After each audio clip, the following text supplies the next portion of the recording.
अस्सलाम वालेकुम। SM news के साथ मैं हूँ इश्तियाक अली। खबरों का सिलसिला बढ़ाते हुए खबर शामिल करते हैं कसोवाल से। थाना कसोवाल की हदूद में चोरी की वारदात। 3 नामालूम चोर 3 लाख रुपए नकदी, 6 तोला सोना और हज़ारों रुपए मालिक के 4 अदद मोबाइल फ़ोन ले उड़े। इसी हवाले से मज़ीद तफसीलात जानते हैं अपने नुमाइंदे इरशाद अहमद से। जी इरशाद, बताइएगा क्या तफसीलात हैं आपके पास?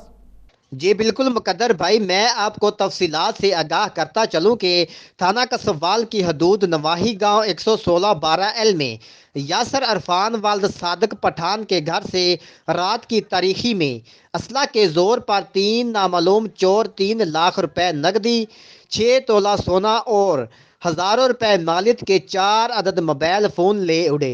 पुलिस थाना कसवाल ने मौका पर पहुंचकर कार्रवाई शुरू कर दी। जी बहुत शुक्रिया इरशाद, तफसीलात से आगाह करने के लिए। अब तक के लिए इतना ही। मज़ीद खबरों के लिए देखते रहिए SM न्यूज़।